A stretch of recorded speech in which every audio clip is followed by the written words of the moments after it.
A billionaire storms into the diner, then freezes as a waitress calms his autistic son with just a spoonful. Hi, my beautiful family. Thank you for sticking around with me through our trying times. I really appreciate your love and support. We're finally back again to give you many more beautiful stories.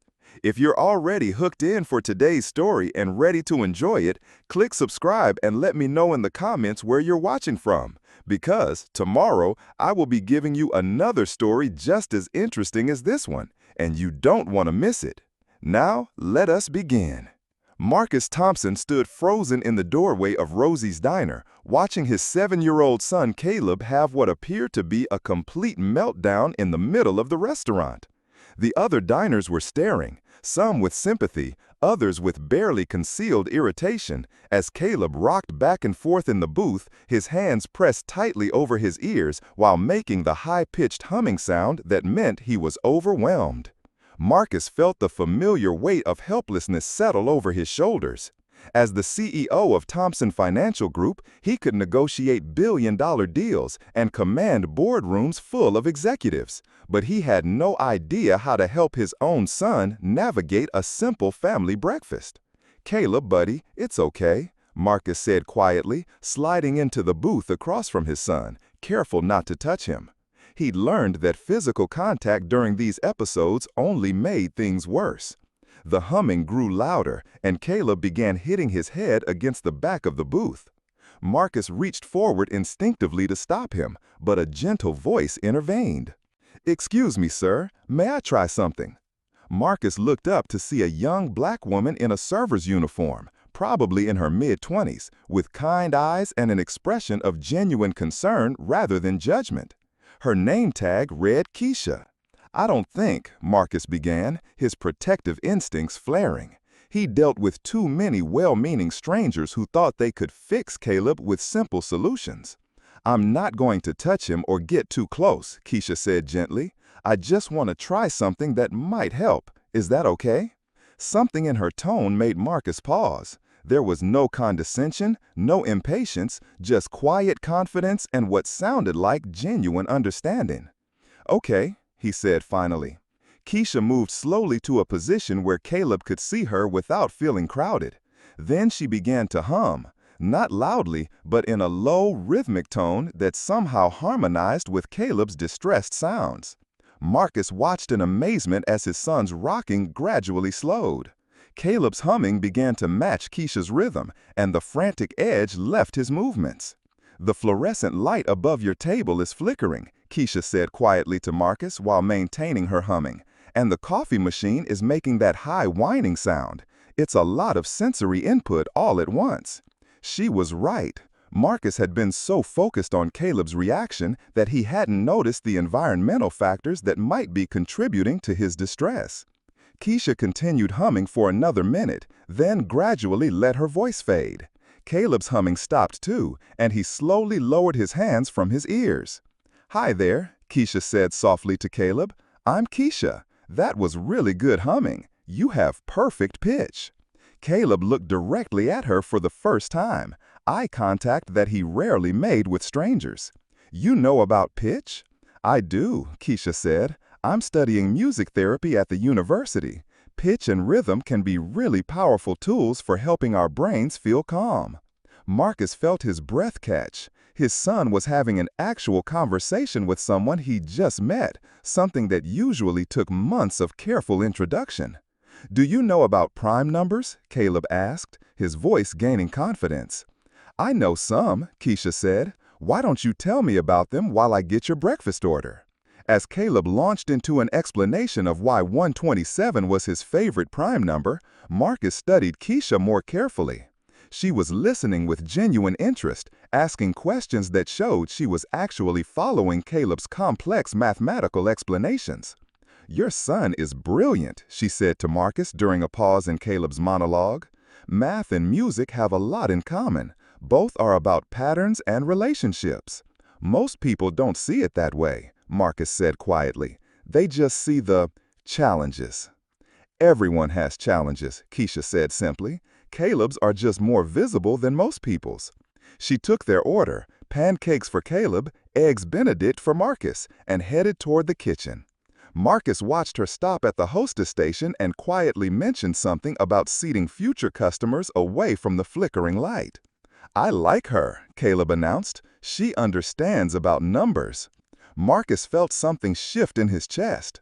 In 7 years of parenting, he'd never seen Caleb connect so quickly with a stranger.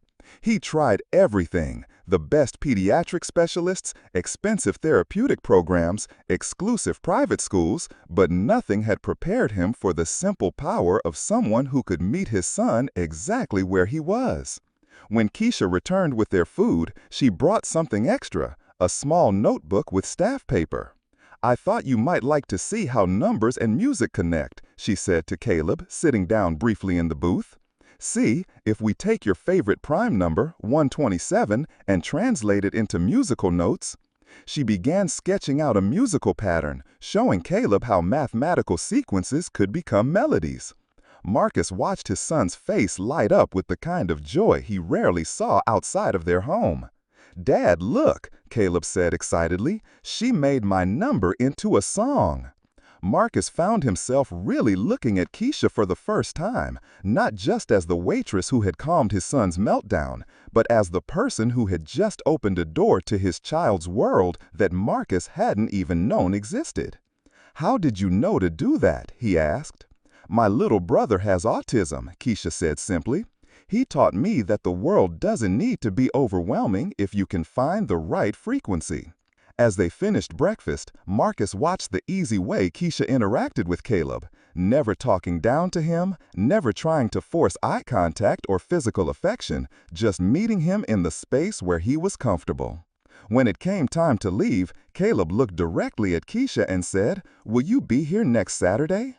"I work every Saturday morning," she said. "Will you be here?" Caleb nodded emphatically, then looked at his father. "We're coming back next Saturday, right, Dad?" Marcus met Keisha's eyes over his head and saw something there that made him nod before he'd fully processed the decision. "Yes," he said, "we'll be here." As they walked to their car, Caleb chattering excitedly about musical math and new songs, Marcus realized that something fundamental had shifted in their morning routine. For the first time in months, his son was looking forward to leaving the house. And Marcus found himself looking forward to next Saturday in a way that had nothing to do with business meetings or financial projections, and everything to do with the young woman who had seen his son's brilliance instead of his differences. Have you ever met someone who saw possibilities where others saw problems? Sometimes the most profound changes in our lives come from people who simply understand how to speak our language. Marcus Thompson sat in his corner office on the 42nd floor of the Thompson Financial Building, but his mind was miles away from the quarterly reports spread across his mahogany desk.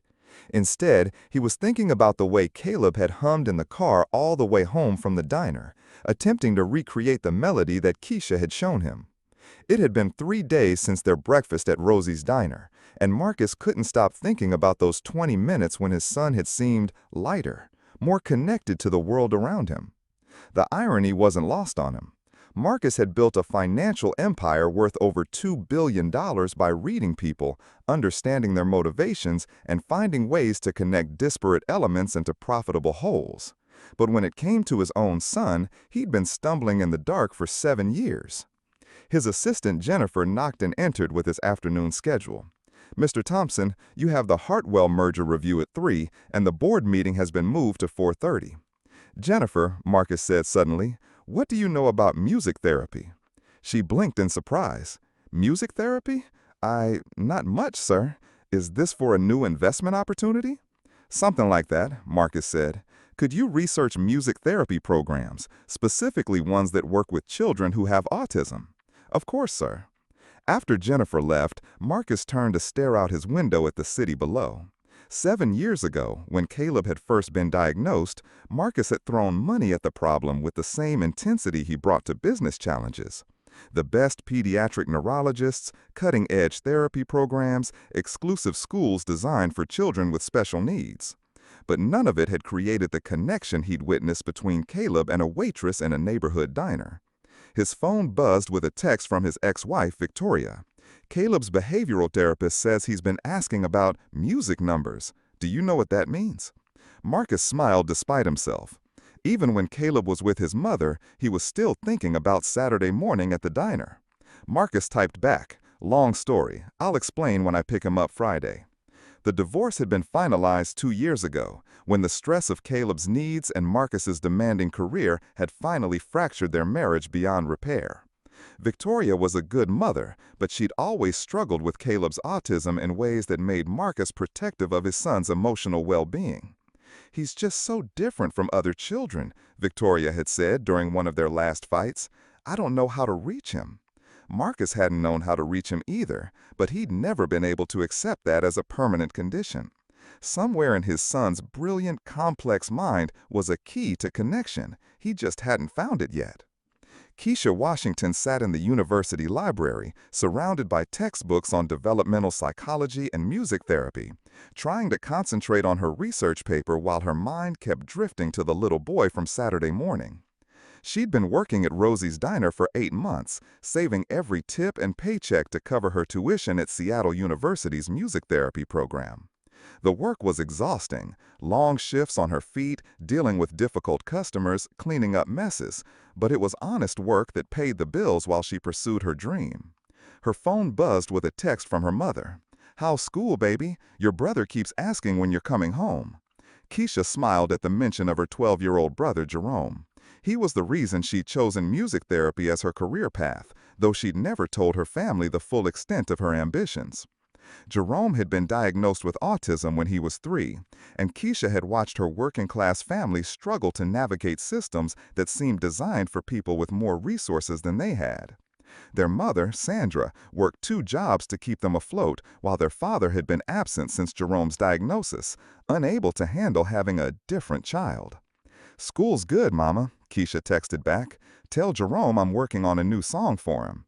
It was music that had first connected Keisha with her brother. When Jerome was overwhelmed or frustrated, he would retreat to his room and rock back and forth while humming. Instead of trying to stop him, Keisha had learned to join him, harmonizing with his sounds until his distress transformed into something more peaceful. Over the years, she developed an intuitive understanding of how to use music to help Jerome navigate his world. She'd learned to recognize his sensory triggers, to read the subtle signs that indicated when he was becoming overwhelmed, and to use rhythm and melody to help him regulate his emotions. Her success with Jerome had inspired her to pursue formal training in music therapy, but the academic program was expensive and demanding. She was one of only 3 Black students in her cohort and often felt the weight of proving herself in a field where most of her classmates came from more privileged backgrounds. "Keisha?" Dr. Patricia Rivera, her faculty advisor, approached her study table. "How's the research paper coming?" "Slowly," Keisha admitted. "I'm having trouble narrowing down my focus." "What's the current topic?" "Music therapy interventions for children with autism spectrum disorders," Keisha said. "But there's so much research and so many different approaches." Dr. Rivera sat down across from her. "Sometimes the best research comes from personal experience. What made you choose this topic?" Keisha hesitated. She'd been careful not to reveal too much about her family situation, afraid that her professors might question her objectivity or assume she was less academically rigorous because of her personal connection to the subject. "I have some experience working with autistic children," she said carefully. "Have you considered focusing on a specific intervention model? Maybe something you've observed to be particularly effective?" Keisha thought about Saturday morning. The way Caleb's distress had melted away when she'd matched his humming, how his eyes had lit up when she'd shown him the connection between numbers and music. "Actually," she said, "I might have a case study that could work." After Dr. Rivera left, Keisha pulled out her notebook and began sketching out ideas. What if she could document the ways that music and mathematics intersect in therapeutic interventions? What if she could show how understanding a child's special interests, like Caleb's fascination with prime numbers, could become a bridge to broader learning and connection? Her phone rang, interrupting her thoughts. It was her mother. "Keisha, baby, I'm sorry to bother you at school, but Jerome had a rough day. His teacher called, and he's been asking for you all afternoon." Keisha felt the familiar tug between her academic responsibilities and her family obligations. What happened? They tried to make him participate in some group activity, and he got overwhelmed. You know how he gets when people don't understand. Keisha did know. Jerome's school, like many public institutions, was understaffed and underfunded when it came to special education resources. Teachers meant well, but they often lacked the training to recognize and respond to autistic children's specific needs. "Put him on the phone," Keisha said. A moment later, Jeroy's voice came through, small and shaky. "Keisha, can you sing the number song?" "Of course, little man," Keisha said, and began humming the melody she'd created based on the Fibonacci sequence, Jerome's favorite mathematical pattern. As she hummed, Keisha found herself thinking about Caleb again. Two boys, both brilliant in their own ways, both struggling to find their place in a world that didn't always understand their gifts. When Jerome's breathing had calmed and he'd handed the phone back to their mother, Keisha made a decision. "Mama, I'm going to start coming home on Sundays to work with Jerome. I have some new ideas about music therapy that might help him at school." "Baby, you don't have to." "I want to," Keisha said firmly, "and I think it might help with my research too." As she hung up and returned to her textbooks, Keisha felt a sense of purpose crystallizing. She wasn't just studying music therapy to earn a degree. She was preparing to become an advocate for children like Jerome, like Caleb, like all the brilliant minds that traditional systems failed to recognize and nurture. Her phone buzzed with a text from her supervisor at the diner. "Can you pick up an extra shift Saturday morning? Maria called in sick." Keisha found herself hoping that the man and his son would come back as promised. There had been something in the father's eyes, a desperation that she recognized from her own mother's face during Jerome's hardest days. "Yes," she texted back, "I'll be there." As she gathered her books to head home, Keisha thought about the intersection of her two worlds, the academic study of music therapy and the lived reality of loving someone whose mind worked differently from the majority. Saturday couldn't come fast enough. She had a feeling that the little boy with the perfect pitch and the love of prime numbers had more to teach her than any textbook ever could. And maybe, just maybe, she had something to teach his father about the extraordinary gift of seeing the world through different eyes. Saturday morning arrived with the kind of anticipation that Marcus hadn't felt since Caleb was born. His son had been talking about returning to the diner all week, practicing the melody Keisha had taught him and asking increasingly complex questions about the relationship between mathematics and music. "Do you think she knows about the golden ratio?" Caleb asked as they walked into Rosie's diner. "Because if you use 1.618 as a musical interval, it creates really interesting harmonies." Marcus smiled, amazed as always by his son's ability to make connections that most adults couldn't follow. "Why don't you ask her?" Keisha was waiting for them at the same booth, away from the flickering light. She'd brought her notebook again, this time filled with what looked like musical equations. "Good morning, Caleb," she said warmly. "I've been working on something I think you'll like."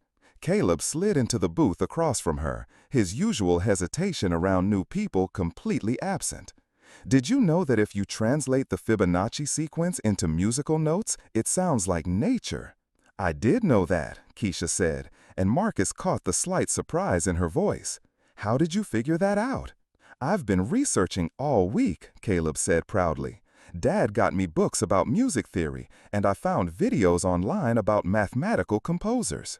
Marcus settled into the booth, watching this exchange with fascination. In 7 years, he'd never seen Caleb so engaged with learning that extended beyond his usual obsessions. "That's incredible research," Keisha said. "Actually, I've been working on something related. Would you like to help me with a project?"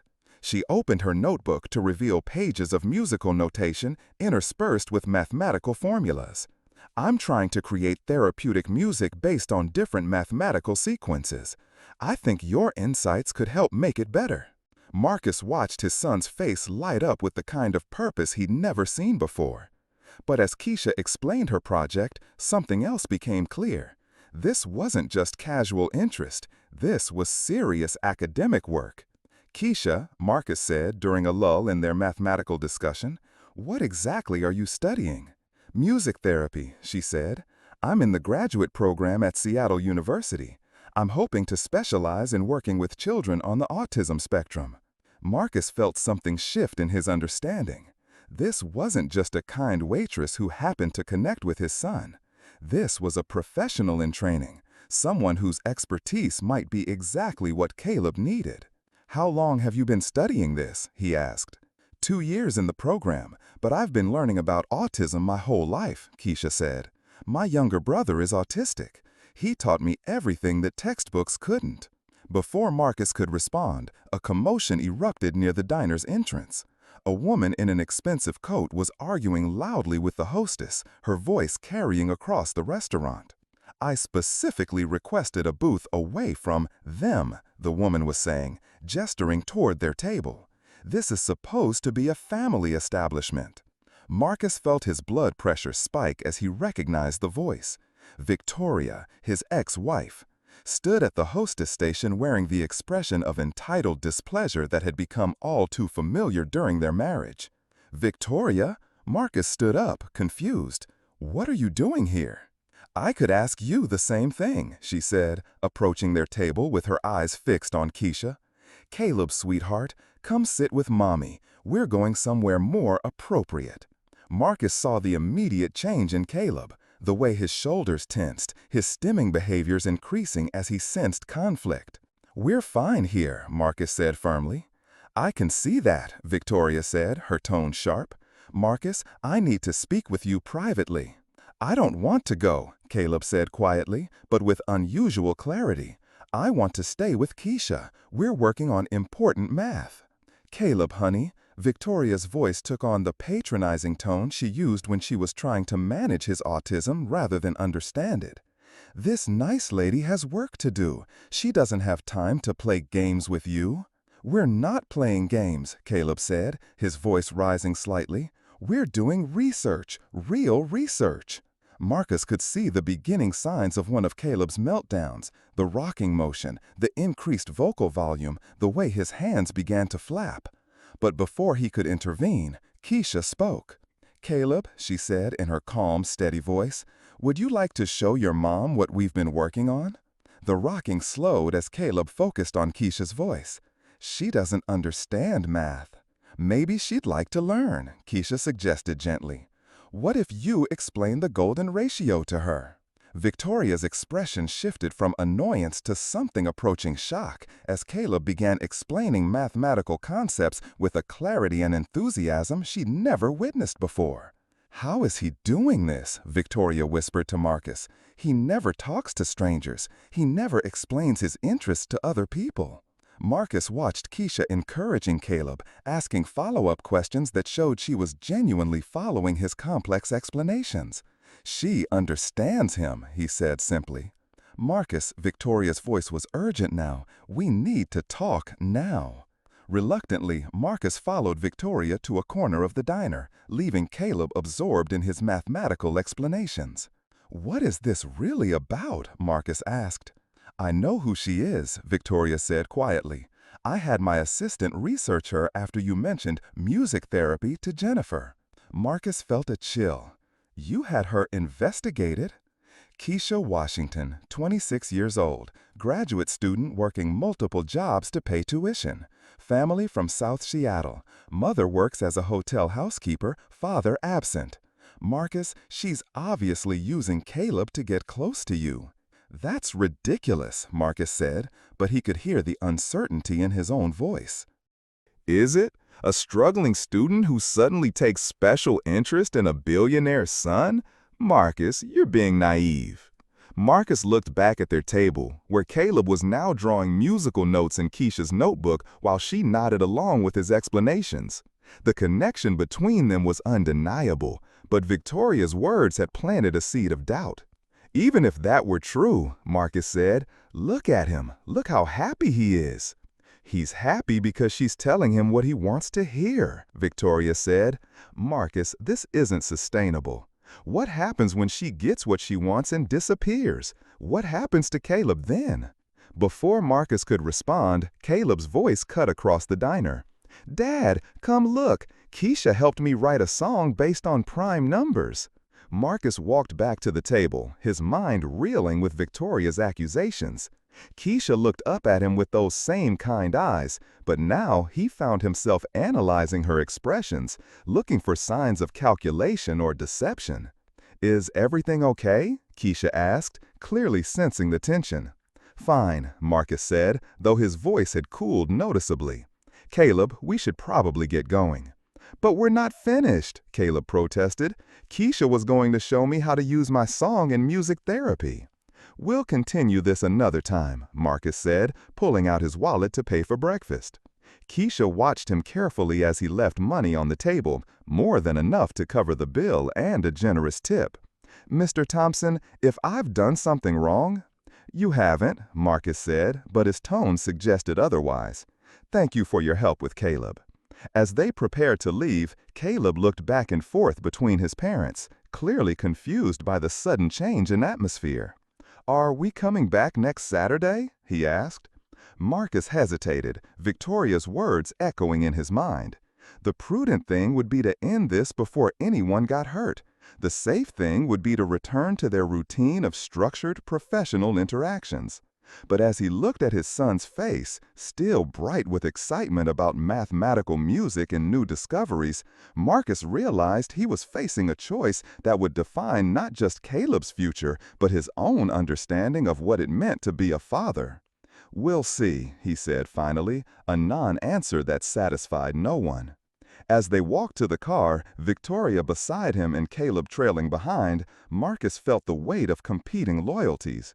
Protecting his son from potential disappointment versus nurturing the first genuine connection Caleb had made with someone outside their family. Behind them, through the diner's window, he could see Keisha still sitting at their table, staring down at the notebook full of mathematical music that she and Caleb had created together. The question was whether Marcus had the courage to find out if Victoria was right about Keisha's motives, or if he was about to let fear destroy the best thing that had happened to his son in years. Either way, Saturday mornings would never be the same again. The week following their uncomfortable encounter at the diner stretched endlessly for Marcus. Every morning, Caleb asked the same question: "Are we going to see Keisha on Saturday?" And every morning, Marcus gave the same non-committal answer: "We'll see." By Thursday, Caleb had stopped asking, but the absence of his usual excitement was somehow worse than the constant questions. Marcus watched his son retreat into the quiet, contained behavior that had characterized his life before those Saturday mornings at Rosie's diner. "He's regressing," Victoria said during their Thursday evening phone call. "His teacher says he's been less engaged in class, and his occupational therapist mentioned that he seems withdrawn." More therapy, more clinical interventions, more professionals who saw Caleb's differences as problems to be managed rather than gifts to be nurtured. "Let me think about it," Marcus said, though he was already thinking about something else entirely. The light in his son's eyes when he'd explained prime numbers to someone who actually understood their beauty. Keisha had worked 3 Saturday morning shifts at the diner since the awkward encounter with Caleb's family, and each one left her feeling increasingly unsettled. She'd found herself watching the door, hoping to see the little boy with the musical mathematical mind, but the booth by the non-flickering light remained empty. "You keep checking the door," her supervisor, Maria, observed during her break. "Waiting for someone special?" Keisha said, not wanting to explain the complex emotion she was experiencing. "A little boy who loves math." "The one you were helping with his numbers? He hasn't been back, has he?" Keisha shook her head, surprised that Maria had noticed. "I think I might have overstepped somehow. His family seemed uncomfortable." Maria, a woman in her 50s who had been working at the diner for over a decade, sat down across from Keisha. "Let me guess. Rich family, got suspicious when you showed too much interest in their kid." "How did you?" "Honey, I've seen it before," Maria said kindly. "Rich folks, especially white rich folks, they got this idea that everyone's trying to get something from them. Sometimes they can't tell the difference between genuine kindness and someone with an agenda." Keisha felt heat rise in her cheeks. "I wasn't trying to get anything. The kid reminded me of my brother." "I know that, and you know that," Maria said. But sometimes other people's fears say more about them than they do about you. That evening, Keisha sat in her small apartment, trying to focus on her research paper, but her mind kept drifting to Caleb. She'd started incorporating their mathematical music experiments into her academic work, documenting how mathematical concepts could be used as bridges to emotional and social connection for autistic children. Her phone rang, interrupting her thoughts. It was her mother.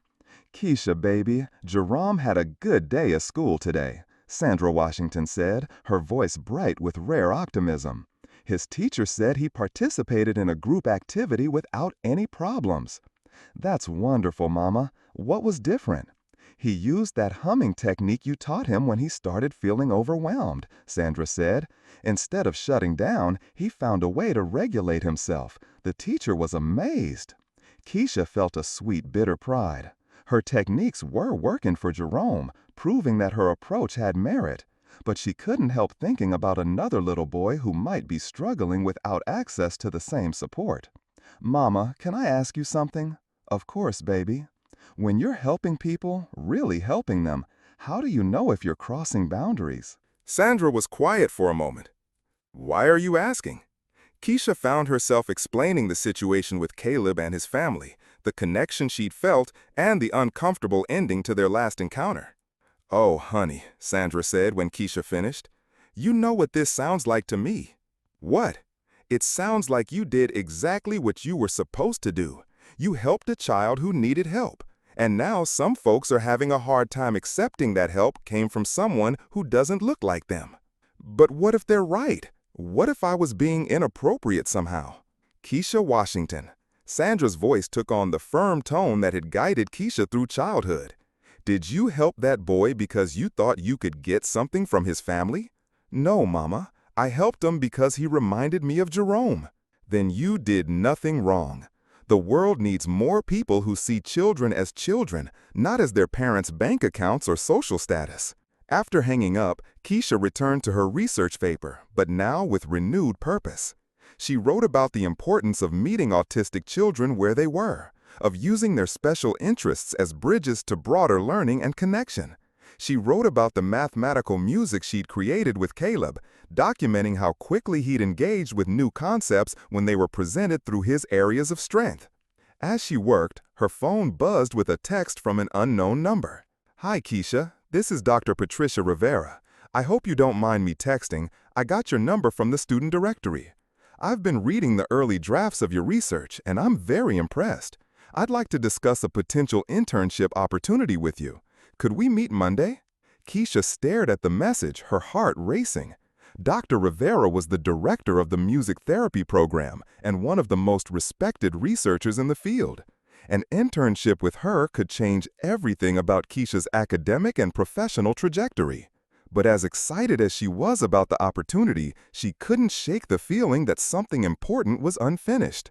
Somewhere in the city, a brilliant little boy was probably struggling without the mathematical music that had brought him such joy. And his father was probably wrestling with fears and assumptions that had more to do with societal prejudices than with reality.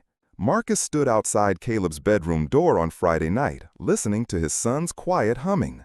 It was the same melody Keisha had taught him 3 weeks ago, the mathematical song that Caleb had been practicing every night since their last visit to the diner. The sound was both beautiful and heartbreaking. Marcus realized that his son was holding on to the connection he'd found with Keisha, even though the adults in his life had allowed fear and suspicion to complicate something that had been purely positive. Marcus made a decision that surprised him with its clarity. Tomorrow morning, they would return to Rosie's diner. Not because he'd resolved all his doubts about Keisha's motives, but because his son's well-being mattered more than his own fears. As he prepared for bed, Marcus found himself thinking about assumptions, his own, Victoria's, and society's. He'd built a financial empire by taking calculated risks, by looking beyond surface presentations to identify genuine value. It was time to apply those same skills to the most important investment of his life, his relationship with his son. Saturday morning couldn't come soon enough. Marcus and Caleb arrived at Rosie's diner early Saturday morning, with Caleb practically vibrating with excitement and nervous energy. But as they approached their usual booth, Marcus was surprised to find it already occupied. Not by Keisha, but by a young black boy who looked to be around 12 years old, working intently on what appeared to be homework while humming softly to himself. "That's our table," Caleb said, his voice taking on the rigid tone that usually preceded a meltdown. "It's okay, buddy. We can sit somewhere else." "But that's where Keisha sits with us," Caleb insisted. His stimming behaviors increased as his routine was disrupted. "What's going on?" came a familiar voice. Keisha appeared from the kitchen, carrying a plate of food toward the boy at their usual table. "Keisha!" Caleb's distress immediately shifted to joy. "You're here!" "Of course I'm here," she said warmly, then noticed Marcus's surprise at seeing the other child. "Mr. Thompson, I'd like you to meet my brother Jerome. Jerome, this is Caleb, the brilliant mathematician I've been telling you about." Marcus felt something shift in his understanding as he watched the two boys regard each other. Jerome's behavioral patterns were immediately familiar. The subtle rocking motion, the way he avoided direct eye contact, the careful precision with which he arranged his papers. "He knows about prime numbers too," Jerome said quietly to Caleb, not looking directly at Caleb but clearly aware of his presence. "I do," Caleb said excitedly. "Do you want to see the song Keisha helped me make with 127? Marcus watched in amazement as his son, who usually required careful introduction to new people, immediately began sharing his mathematical discoveries with Jerome. The two boys connected with an ease that spoke to their shared understanding of the world. "Why don't you both sit down?" Keisha suggested, guiding them to a larger booth. "Jerome comes with me to work sometimes when Mom has to cover an extra shift at the hotel." As the boys became absorbed in their mathematical discussion, Marcus found himself studying Keisha with new eyes. This wasn't the struggling student taking advantage of a wealthy family that Victoria had described. This was a young woman balancing school, work, and family responsibilities while caring for her autistic brother. "I didn't know you brought Jerome to work with you," Marcus said. "Only when necessary," Keisha replied. "Childcare is expensive, and Jerome does better in familiar environments. The staff here is understanding." Marcus watched Jerome carefully organizing his homework while simultaneously engaging with Caleb's mathematical explanations. "How long has he been diagnosed?" "Since he was 3, Keisha said. 9 years of learning what works and what doesn't." "That must have been challenging for your family." Keisha's expression grew thoughtful. "It was, still is sometimes. But Jerome taught us that different doesn't mean less. He sees patterns that other people miss, understands connections that aren't obvious to neurotypical minds." Marcus felt a stab of recognition. How many times had he struggled to see Caleb's differences as gifts rather than obstacles to overcome? "Keisha," Marcus said carefully, "I owe you an apology. Last week, my ex-wife suggested that you might have ulterior motives for helping Caleb." Keisha's face remained neutral, but Marcus caught the slight tightening around her eyes. "What kind of ulterior motives?" "Financial ones," Marcus admitted, feeling the words taste bitter in his mouth. Keisha was quiet for a moment, watching her brother help Caleb work through a mathematical problem. "Mr. Thompson, can I show you something?" She pulled out her phone and opened her email app, scrolling to a message from earlier in the week. "Dr. Rivera, who runs the music therapy program at my university, offered me a paid research assistant last Monday. It would cover my tuition and provide a stipend for living expenses." Marcus read the email over her shoulder, noting the generous terms and prestigious opportunity. "That's wonderful. Congratulations." "I haven't accepted it yet," Keisha said quietly. "Why not?" "Because it would require me to focus exclusively on research, which means I'd have to give up my shifts here. And I've been worried about—" She gestured toward the booth where Caleb and Jerome were now creating mathematical harmonies by humming different numerical sequences. Marcus felt something profound shift in his chest. "You've been turning down a significant opportunity because you were concerned about disrupting your connection with Caleb." "Not just Caleb," Keisha said. "Jerome comes here with me because it's one of the few places where he feels safe and understood. The staff knows his routines, his triggers, his needs. If I change jobs, I lose my ability to provide that stability for him." Marcus stared at her, understanding flooding through him with uncomfortable clarity. You've been turning down a significant opportunity because you were concerned about disrupting your connection with Caleb. Not just Caleb, Keisha said. Jerome comes here with me because it's one of the few places where he feels safe and understood. The staff knows his routines, his triggers, his needs. If I change jobs, I lose my ability to provide that stability for him. Marcus stared at her, understanding flooding through him with uncomfortable clarity.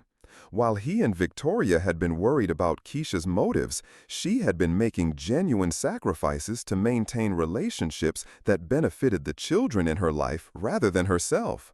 There's something else, Keisha continued, pulling out a notebook different from the one she used with Caleb. I've been developing music therapy protocols based on what I've learned working with Jerome and Caleb. Not for any financial gain, but because I think this approach could help other children. She showed him pages of carefully documented observations, therapeutic techniques, and progress notes, not just for her brother, but for 3 other autistic children she was working with on a volunteer basis. "You're providing free therapy to other families?" Marcus asked. "Families who can't afford the kind of specialized services that your insurance probably covers," Keisha said simply. "There are a lot of children like Jerome whose parents are working multiple jobs just to keep food on the table, let alone pay for expensive therapeutic interventions." Marcus felt the full weight of his assumptions crashing down around him. While he'd been worried about protecting his family's wealth, Keisha had been using her limited resources to help children whose families had none. "Keisha," he said quietly, "I need to ask you something, and I want you to be completely honest with me. Okay, do you need financial help? With school, with Jerome's care, with anything?" Keisha met his eyes directly for the first time since their uncomfortable conversation began. "Mr. Thompson, I appreciate the offer, but I need you to understand something. I help children like Caleb and Jerome because that's who I am, not because of what I might get in return. If you're offering help because you feel guilty about doubting my motives, then you're still missing the point." "What is the point?" "The point is that your son is brilliant and kind and capable of extraordinary connections when he's met where he is, rather than where other people think he should be. The point is that children like Caleb and Jerome don't need to be fixed. They need to be understood and supported."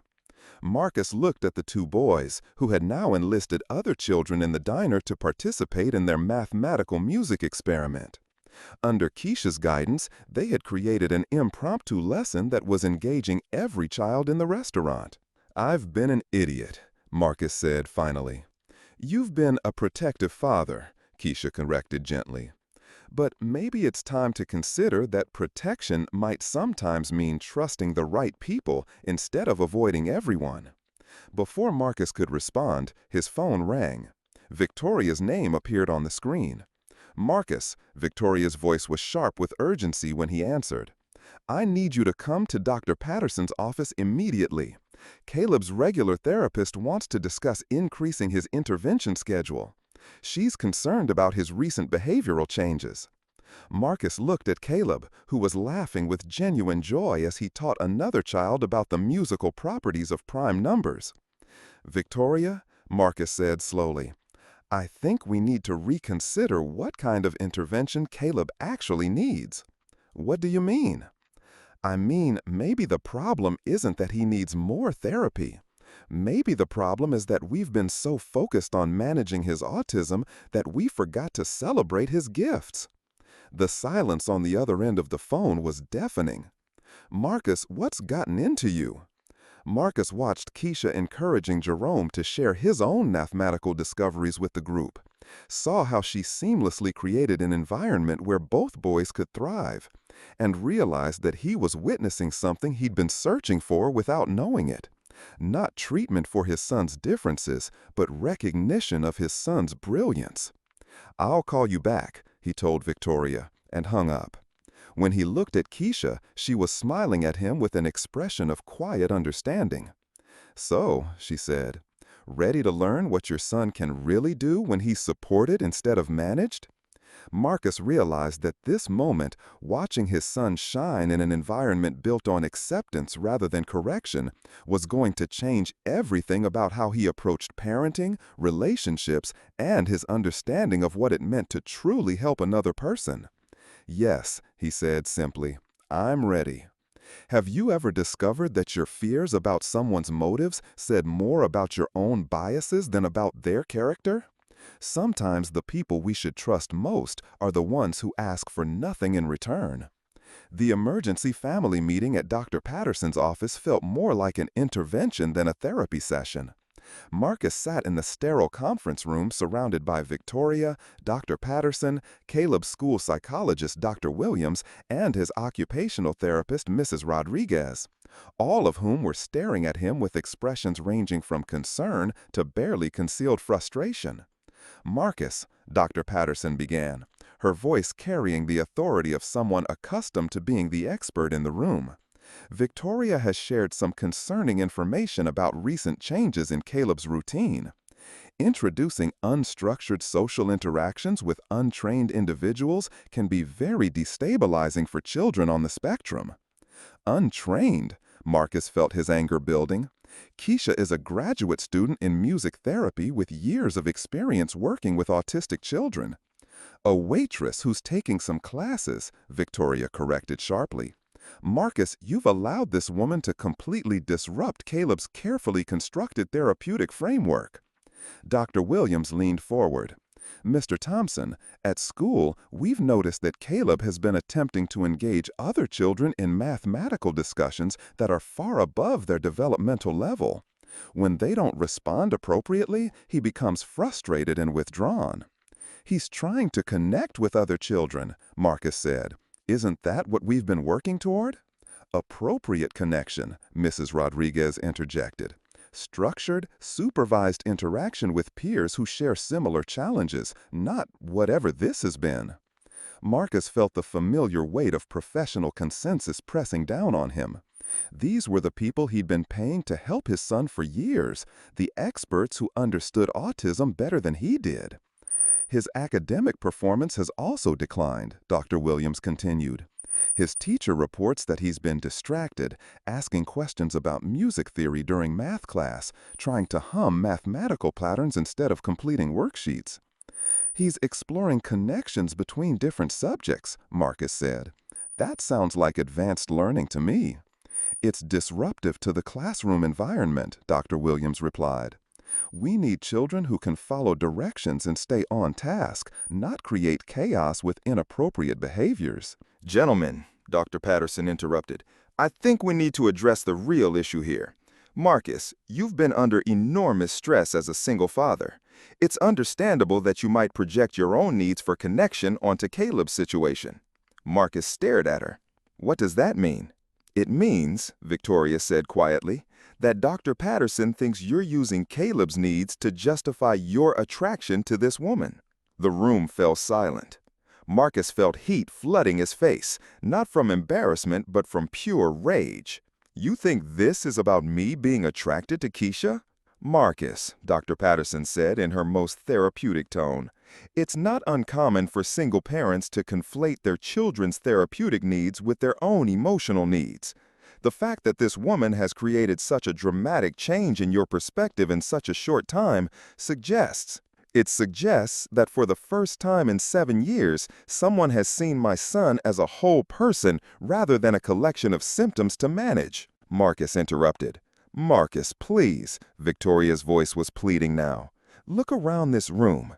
These are professionals who have dedicated their careers to helping children like Caleb. Don't you think they know what's best for him?" Marcus did look around the room. At the diplomas on the walls, the clinical assessment forms, the careful notes about behavioral modifications and therapeutic goals. Then he thought about Saturday morning at the diner, watching his son teach other children about the beauty of mathematical music while his face glowed with joy and purpose. "I think," Marcus said slowly, "that you've all forgotten that Caleb is a person, not a problem to be solved." "Mr. Thompson," Dr. Williams said sharply, "if you continue on this path, we'll be forced to recommend alternative educational placement. Caleb's current school requires students who can function within our structured environment. The threat was clear: conform to their approach or lose access to the specialized education Caleb needed. And his insurance authorization for therapy will need to be reviewed if there are questions about parental cooperation with treatment protocols, Dr. Patterson added. Marcus felt trapped between his growing understanding of what Caleb needed and the institutional systems that controlled access to his son's education and health care. His phone buzzed with a text message from Keisha. "Mr. Thompson, I need to let you know that I've accepted the research position at the university. My last day at the diner is next Friday. I wanted Caleb to hear it from me rather than just not see me there." Marcus stared at the message, feeling something break inside his chest. The one person who had genuinely understood and supported his son was being forced out of their lives, partly by financial necessity, partly by the pressure he and Victoria had created. "What's that?" Victoria asked, noticing his expression. "Keisha just texted. She's leaving the diner, taking a position at the university." "Well," Dr. Patterson said with satisfaction, "that solves our problem, doesn't it? Sometimes these situations resolve themselves naturally."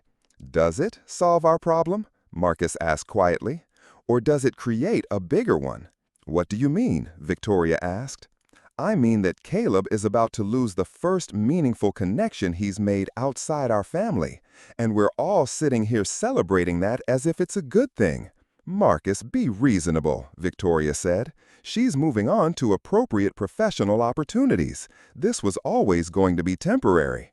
"Was it?" Marcus stood up abruptly.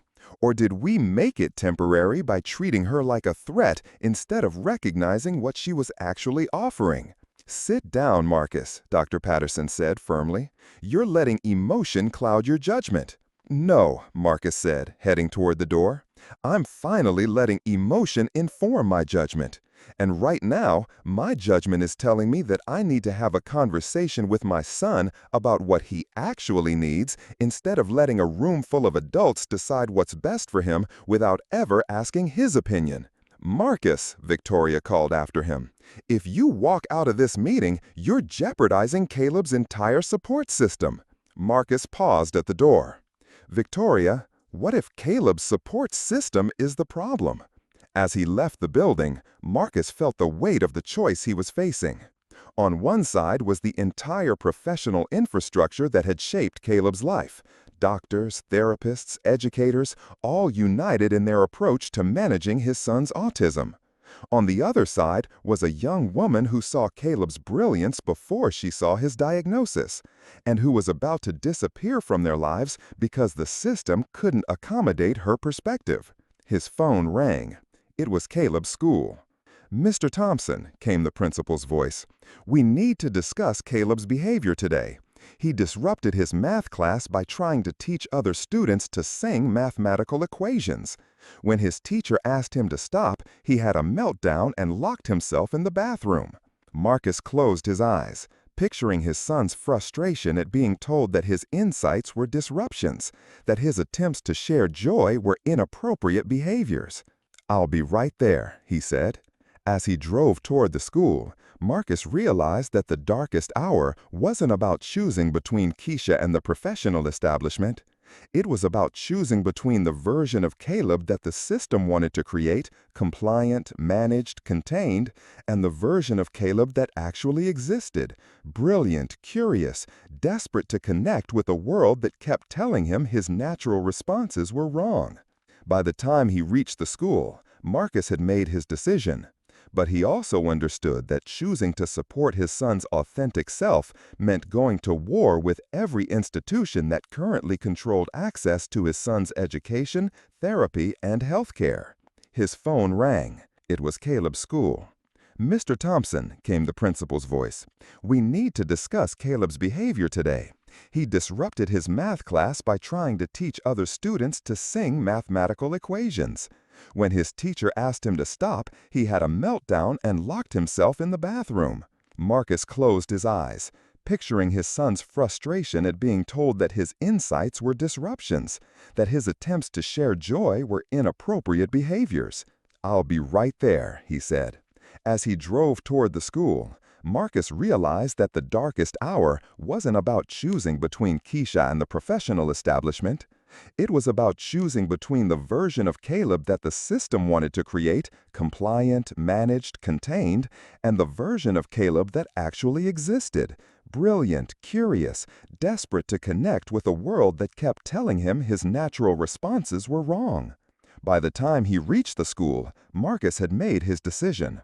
But he also understood that choosing to support his son's authentic self meant going to war with every institution that currently controlled Caleb's access to education, therapy, and healthcare. The question was whether he had the courage to fight that war, and whether he could win it before losing everything else in the process. Standing outside his son's school, Marcus realized that being a good father sometimes meant being willing to burn down the entire system that claimed to be helping your child if that system was actually preventing them from becoming who they were meant to be. The battle for Caleb's future was about to begin, and Marcus was finally ready. Marcus found Caleb sitting on the floor of the school bathroom, quietly humming the mathematical melody Keisha had taught him, while tracing geometric patterns on the tile with his finger. The sight of his 7-year-old son self-soothing in a locked bathroom because his joy had been labeled disruptive crystallized something in Marcus's mind. "Hey, buddy," Marcus said softly, settling onto the floor beside his son. "Rough day?" "They don't understand about the music in numbers," Caleb said without looking up. "I tried to show them how beautiful 127 sounds, but Mrs. Peterson said I was being disruptive and needed to focus on regular math." "What do you think about that?" Marcus asked, genuinely curious about his son's perspective. Caleb was quiet for a moment, his finger continuing to trace patterns. "I think regular math is sad because it doesn't sing. And I think grown-ups forget that numbers are alive." The simple profundity of his son's observation hit Marcus like lightning. Caleb wasn't having behavioral problems, he was experiencing institutional depression, the slow death of curiosity that happens when systems prioritize compliance over understanding. Caleb, Marcus said carefully, if you could learn anywhere, in any way that made sense to you, what would that look like? Like with Keisha, Caleb said immediately, where my ideas matter and other kids can learn the singing numbers too. Marcus felt something shift in his chest. Not the protective fear that had guided his parenting for 7 years, but a fierce determination to create the world his son needed, rather than forcing his son to fit into the world that existed. "What if I told you that we might not have to come back to this school?" Marcus asked. Caleb looked directly at him for the first time since he'd arrived. "Really? Really. But it would mean some big changes. We'd have to figure out a new way to do everything. Would Keisha be part of the new way?" Marcus thought about Keisha's text message, about her acceptance of the research position, about the professional opportunities she deserved to pursue. "I don't know, buddy, but maybe we can find other people who understand singing numbers." As they drove home, Marcus made a series of phone calls that would have seemed impossible to him just hours earlier. He called Dr. Patterson and informed her that they were discontinuing therapy services. He called Caleb's school and requested immediate withdrawal forms. He called his lawyer and asked about homeschooling regulations and educational alternatives. But the most important call was to his assistant Jennifer, asking her to research something unexpected: other families in Seattle dealing with similar challenges with the conventional autism support system. "Sir," Jennifer said carefully, "are you looking for alternative therapies?" "I'm looking for other parents who've realized that the therapy might be the problem," Marcus said. That evening, Marcus sat in his home office with a cup of coffee and his laptop, diving into online forums and support groups that he'd never known existed.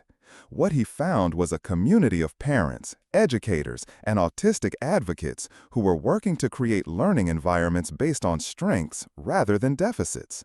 One name kept appearing in the conversations: Dr. Sarah Kim, a developmental pediatrician who had left conventional practice to start an innovative learning center called the Neurodiversity Institute. Marcus was reading testimonials from families who had found success with Dr. Kim's approach when his doorbell rang. To his surprise, he found Victoria standing on his doorstep. But her usual controlled composure was replaced by something that looked almost like vulnerability. "Marcus, we need to talk," she said.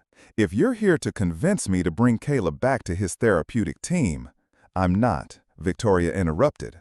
"I'm here because I've been thinking about what you said today, about us forgetting that Caleb is a person." Marcus stepped aside to let her in, curious about this unexpected shift. "After you left the meeting," Victoria continued, "I did something I've never done before. I asked Caleb what he thought about his school, his therapy, his life." "What did he say?" Victoria's voice was barely above a whisper.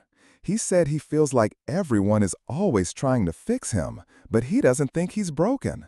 He said he wishes people would listen to his ideas instead of telling him that his ideas are wrong." Marcus felt his throat tighten. "Victoria, I've been so focused on helping him fit in that I forgot to ask if fitting in was what he actually needed," Victoria said, tears forming in her eyes. "Marcus, what if we've been making him worse instead of better?" Before Marcus could respond, his laptop chimed with an email notification. The sender was Dr. Rivera from Seattle University. "Mr. Thompson," the email read, "I hope you don't mind that I'm contacting you directly. Keisha Washington has spoken about your son Caleb and the mathematical music work they've been doing together. I'm writing because I believe you should know that Keisha's research based on her work with Caleb and her brother Jerome is groundbreaking. She's developed protocols that could revolutionize how we support children on the autism spectrum. I think you and your son might be interested in visiting our new neurodiversity research lab. Please contact me if you'd like to learn more." Marcus stared at the email, then looked at Victoria. "What if I told you that there might be a third option? Not conventional therapy, not giving up on support entirely, but something completely different." "What do you mean?" Marcus turned his laptop toward her, showing her the Neurodiversity Institute website with its photos of children engaged in passionate learning, pursuing their interests with support rather than redirection. "What if we stopped trying to make Caleb normal and started helping him be extraordinary?" Victoria was quiet for a long time, studying the website. "This looks expensive." "I can afford expensive," Marcus said. "What I can't afford is watching our son lose his spark because we're too afraid to try something different." "What about Keisha?" Victoria asked quietly. "I was wrong about her motives, wasn't I?" "Completely wrong," Marcus said. "But she's moved on to opportunities she deserves. The question is whether we can learn from what she taught us and apply it going forward." Victoria nodded slowly. "Marcus, if we do this, if we really change everything, there's no going back. We'll be walking away from all the conventional support systems. Or we'll be walking toward support systems that actually support who Caleb is instead of who they think he should be," Marcus replied. That night, after Victoria left and Caleb was asleep, Marcus found himself composing an email to Dr. Rivera. He wrote about Caleb's gifts, about Keisha's insights, about his growing understanding that the problem wasn't his son's neurodivergence, but the systems that treated neurodivergence as pathology. He wrote about his hope to create educational opportunities for other children like Caleb, other families who were struggling to find appropriate support. As he prepared to send the email, Marcus realized that the turning point wasn't just about finding better services for Caleb. It was about becoming the kind of father who advocated for systemic change rather than just individual accommodation. He was ready to stop being a customer of the special needs industry and start being an agent of transformation. The boy who hummed mathematical melodies deserved a world that sang back to him, and Marcus was finally ready to help build that world. 6 months later, Marcus stood in the bright, open classroom of the Seattle Neurodiversity Learning Center, watching his son facilitate a workshop for other children on the musical mathematics of prime numbers. Caleb moved with confidence and joy as he helped younger students discover the patterns and melodies hidden within numerical sequences, his face glowing with the kind of purpose that Marcus had never seen in traditional classroom settings. And if you take the number 47, Caleb was explaining to a group of fascinated 8-year-olds, and translate it into musical notes using the Fibonacci sequence as your scale, it sounds like. The room filled with the haunting, beautiful melody that emerged from the children's voices as they hummed Caleb's mathematical composition. Marcus felt tears prick his eyes as he watched his son not just learning, but teaching, leading, inspiring others with the very gifts that conventional education had tried to suppress. "He's remarkable," said Dr. Sarah Kim, the center's director, joining Marcus at the observation window. "In 6 months, he's gone from being a student who couldn't function in traditional classrooms to being one of our most effective peer mentors. It's like watching him come alive," Marcus said. "For 7 years, I thought I was failing as a father because I couldn't help him succeed in school. Now I realized the schools were failing him." Dr. Kim nodded. "Neurodivergent children don't need to be fixed or normalized. They need environments that recognize their strengths and provide appropriate support for their challenges." The center was everything that traditional special education wasn't. A place where stimming was understood as self-regulation rather than disruption, where special interests were seen as gateways to learning rather than obsessions to be redirected, where different ways of processing information were accommodated rather than pathologized. "Dr. Kim," Marcus said, "I want to discuss expanding the scholarship program." Over the past 6 months, Marcus had quietly funded full scholarships for 15 children whose families couldn't afford the center's tuition. But his vision was growing larger. "I've been talking with other parents, other educators," Marcus continued. "There are hundreds of children in this city who could thrive here if they had access. I want to fund a public-private partnership that could serve 10 times as many families." "That's an enormous undertaking," Dr. Kim said. "The kind of systemic change you're talking about would require someone with resources and connections to advocate for policy changes," Marcus finished. "Someone willing to use their platform to challenge the conventional special education establishment." Dr. Kim smiled. "Someone like a billionaire CEO who's learned to see his child's differences as gifts?" "Something like that," Marcus agreed. After the workshop, as Marcus and Caleb walked to their car, Caleb bubbled with excitement about the day's discoveries. "Dad, did you know that Alina figured out how to turn her synesthesia into musical compositions? And Marcus, the other Marcus, he can calculate the day of the week for any date in history just by hearing the numbers." Marcus marveled at how his son now spoke about other children's neurological differences as superpowers rather than deficits. The language of pathology had been replaced by the language of possibility. "Dad," Caleb said as they drove home, "do you think Keisha knows about the center? She would love to see how many kids are doing mathematical music now." Marcus felt the familiar pang that always came when Caleb mentioned Keisha. They hadn't seen her since that last difficult morning at the diner, though Marcus had followed her academic progress from a distance. Her research on mathematical music therapy had been published in several journals and was gaining recognition in the field. "I think she might know," Marcus said carefully. "Dr. Rivera mentions her work sometimes." "I want to tell her about Alina's synesthesia songs," Caleb said, "and about how I taught Marcus to find prime numbers in Beethoven." That evening, Marcus sat in his home office, staring at an email he drafted and deleted dozens of times over the past few months. It was addressed to Keisha, thanking her for the transformation she'd sparked in their lives, updating her on Caleb's progress, and inviting her to visit the center. Every time he tried to send it, he'd stopped himself. Keisha had moved on to important work, and she didn't need to be burdened with gratitude from a family whose problems she'd already solved. His phone rang, interrupting his internal debate. It was Victoria. "Marcus, I have news," she said, her voice bright with excitement. "I just got off a call with the State Board of Education. They want to hear our proposal for the pilot program." Over the past months, Victoria had surprised everyone, including herself, by becoming a fierce advocate for educational reform. She'd left her position at the law firm to work full-time on developing policy proposals for neurodiversity-affirming education. "When's the presentation?" Marcus asked. "Next month. And Marcus, they want Caleb to be part of it.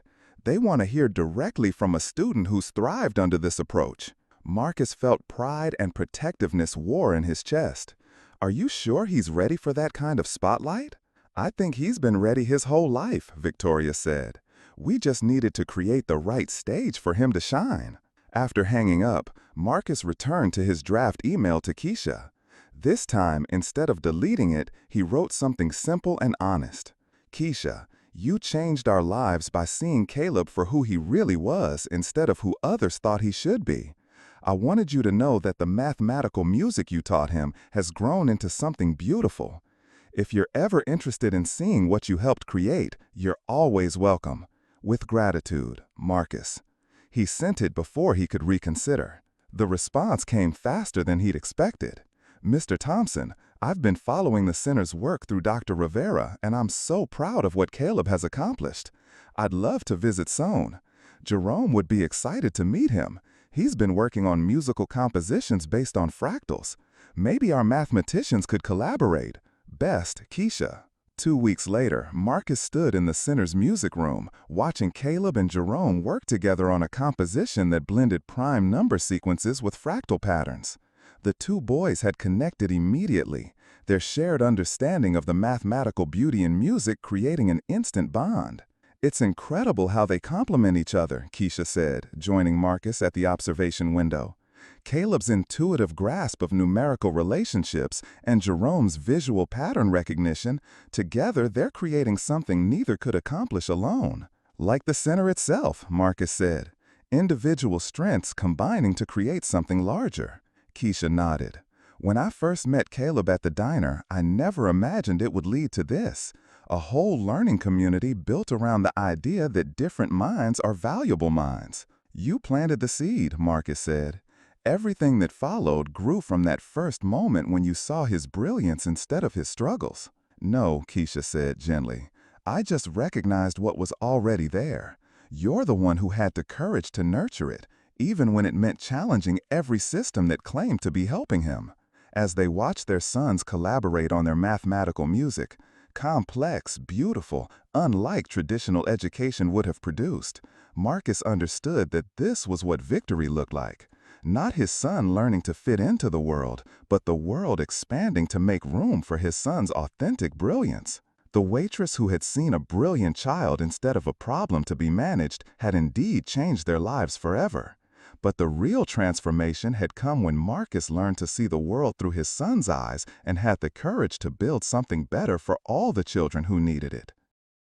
Their mathematical music was playing now in classrooms across the country, teaching other children that different ways of thinking weren't just valid, they were valuable. And that, Marcus thought as he watched his son teach Jerome about the musical properties of prime numbers, was the most beautiful equation of all. 3 years later, Marcus Thompson stood on the stage of the Seattle Convention Center, watching his 10-year-old son address an audience of educators, policymakers, and parents from across the Pacific Northwest.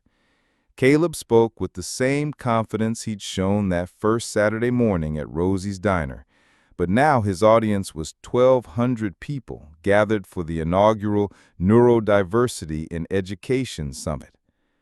"When I was 7, Caleb said into the microphone, his voice clear and strong, adults kept trying to fix me because they thought I was broken. But I wasn't broken.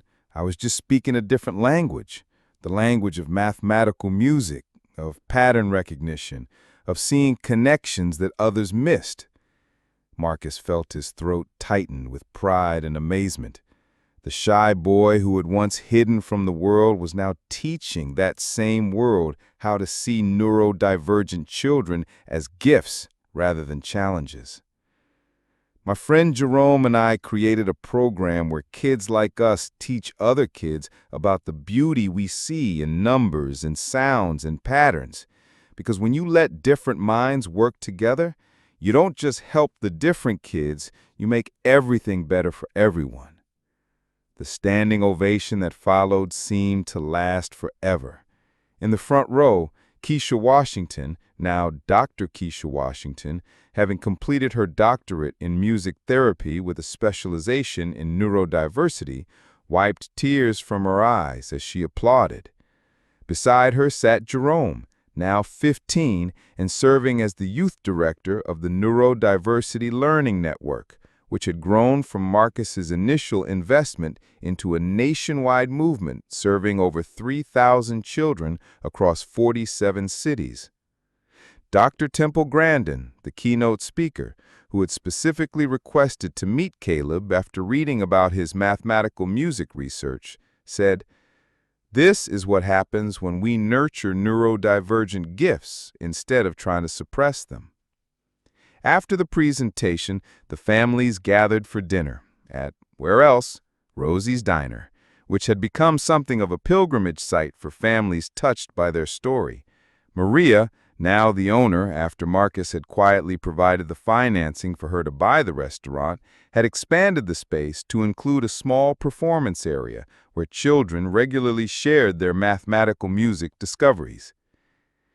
"Do you ever think about that first morning?" Keisha asked Marcus as they watched Caleb and Jerome teach a group of younger children about the musical properties of prime numbers. "Every day," Marcus said. "I think about how close I came to missing it entirely, how I almost let fear and prejudice keep me from seeing what you were offering." "You weren't the only one who almost missed it," Victoria said, joining their conversation. Her transformation had perhaps been the most dramatic of all, from a mother trying to normalize her son to one of the most effective advocates for neurodiversity rights in the country. "The world is changing," Keisha said, gesturing toward the children gathered around their booth. "Look at them, kids from different backgrounds, different neurotypes, different abilities, all learning from each other." She was right. The dinner had become an informal celebration of the community they'd built, families who had found each other through their shared understanding that different didn't mean deficient, parents who had learned to see their children's unique minds as assets rather than obstacles, children who had grown up knowing their authentic selves were not just acceptable, but valuable. "Dr. Washington," a young girl said as she approached their table shyly, "my mom says you're the lady who started mathematical music. I wrote a song about the Fibonacci sequence. Would you like to hear it?" "I'd love to." And soon the diner was filled with the sound of mathematical melodies created by children who had learned that their minds worked differently, not wrongly. Marcus pulled out his phone to record the impromptu concert, but paused when he saw a text message from his assistant. "Mr. Thompson, the Department of Education called. They want to discuss federal funding for the neurodiversity learning model. The Secretary of Education will be in Seattle next month." 3 years ago, Marcus was a businessman focused on profit margins and quarterly reports. Today, he was leading a movement that was reshaping how society understood and supported neurodivergent children. The mathematical music that had started with one lonely boy and one perceptive waitress was now being studied by researchers, implemented by educators, and celebrated by families across the nation. "What are you thinking about?" Keisha asked, noticing his contemplative expression. "I'm thinking about ripple effects, how one moment of genuine understanding can spread outward and change everything. The mathematical music? The human music," Marcus corrected. "The harmony that happens when people take the time to really see each other." As the evening wound down and families began to head home, Caleb approached Marcus with a request that had become their Saturday tradition. "Dad, can I ride home with Jerome and Dr. Keisha? We want to work on our new composition about fractal patterns." "Of course," and called out to Keisha, "Thank you for the ride." "Thank you for trusting me with your most precious cargo," she replied, the same words she'd used every Saturday for the past 3 years. As Marcus drove home alone, he reflected on the journey that had brought them here. It had started with a crisis, a child melting down in a diner, a father feeling helpless, a system that saw problems where possibilities existed. But it had become something beautiful, A community of families who understood that neurodivergence wasn't a tragedy to be overcome, but a form of human diversity to be celebrated. The Seattle Neurodiversity Learning Network now served as a model for programs in dozens of other cities. Caleb's mathematical music protocols were being used in schools across the country. Jerome's fractal art therapy had been featured in national journals. Victoria had been appointed to the state Special Education Advisory Committee. And Keisha's research was influencing policy at the federal level. But perhaps most importantly, hundreds of children who might have been marginalized, medicated, or misunderstood were instead thriving, leading, teaching, and showing the world what was possible when different minds were valued rather than corrected. Marcus's phone buzzed with a text from Caleb. "Dad, Jerome and I figured out how to turn the golden ratio into a symphony. Can we perform it at next week's community meeting?" Marcus smiled as he typed back, "Of course, I can't wait to hear it." 3 years ago, his son's mathematical insights had been seen as disruptions to be managed. Today, they were contributions to be celebrated. The transformation hadn't just changed Caleb's life, it had changed Marcus's understanding of what it meant to be human in a world that too often demanded conformity instead of celebrating diversity. As he pulled into his driveway, Marcus thought about the waitress who had seen a brilliant child where others saw a problem, who had chosen understanding over judgment, who had taken the time to meet a struggling boy exactly where he was. Keisha Washington had changed their lives forever, not through grand gestures or expensive interventions, but through the simple act of recognizing the inherent worth and potential in every human being she encountered. The mathematical music that had started in a neighborhood diner was now playing in concert halls, classrooms, and therapy centers around the world. But the most beautiful melody of all was the one created by families who had learned to see their children's differences as gifts to be shared rather than problems to be solved. Tomorrow would bring new challenges, new opportunities to advocate for neurodivergent children, new chances to expand their community of understanding.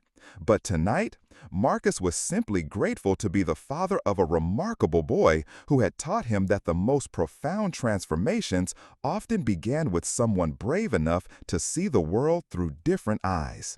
The language of understanding, it turned out, was fluent in love, patient in teaching, and infinite in its capacity to change lives. And in a world that too often spoke the language of limitation, that was the most revolutionary conversation of all. What would happen if we all took the time to truly see the unique gifts in the people around us, especially those whose minds work differently? Sometimes the most extraordinary possibilities are hidden in plain sight, waiting for someone with the wisdom to recognize them. If you watched this story all the way through, thank you. If it resonated with you, click subscribe and let me know in the comments where you're watching from. Because tomorrow, I've got another story, just as crazy, you won't want to miss. And remember, thank you for watching this story to the end. If you enjoyed this story, you will surely love the next one. It's as crazy and more intriguing as can ever imagine. So, do check it out. Click on the image showing on your screen right now to watch the next one.